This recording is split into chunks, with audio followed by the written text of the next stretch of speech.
Good morning. Today we're looking at all of Genesis chapter 34, and I encourage you to read this chapter carefully. It's one of the more difficult passages in Genesis, but it teaches us important lessons about sin, justice, anger, and the consequences of acting without seeking God.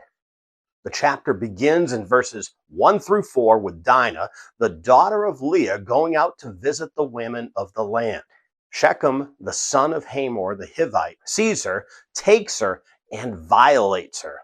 This is a tragic moment. The act is sinful and violent, and immediately it creates grief and outrage within Jacob's family. Shechem later speaks of love and asks his father to arrange marriage, but the damage caused by his actions cannot be undone. In verses 5 through 12, the situation grows complicated. Jacob hears about what has happened, but waits until his sons return from the field.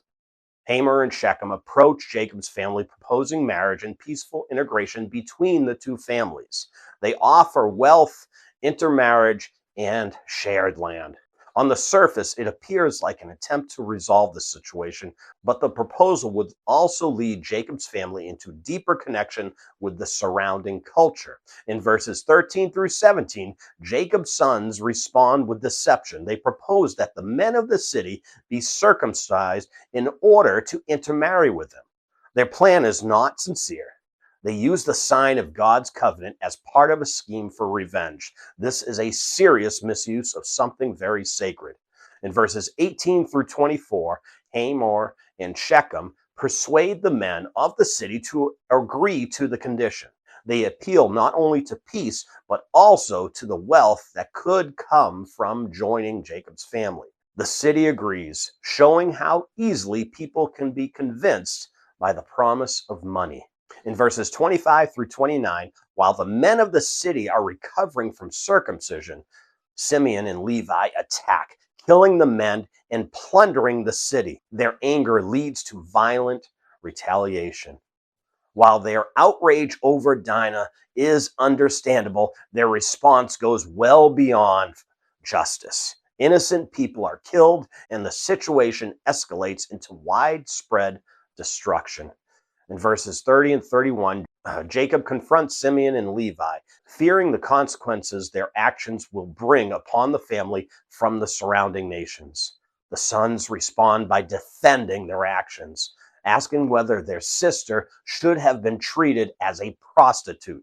The chapter closes without full resolution, leaving tension between justice, anger, and wisdom unresolved. The chapter teaches us that sin often produces chains of consequences. One act of violence leads to deception, revenge, and further destruction. When people respond without seeking God's wisdom, even legitimate anger can turn into destructive action. This passage also reminds us that human justice is often flawed. Ultimately, true justice and restoration are found in God's righteousness. God continues his covenant purposes despite the failures and sin within Jacob's family.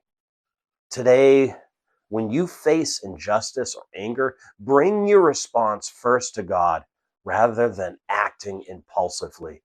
Seek wisdom, pursue what is right, and guard your heart so that righteous concern doesn't become destructive retaliation.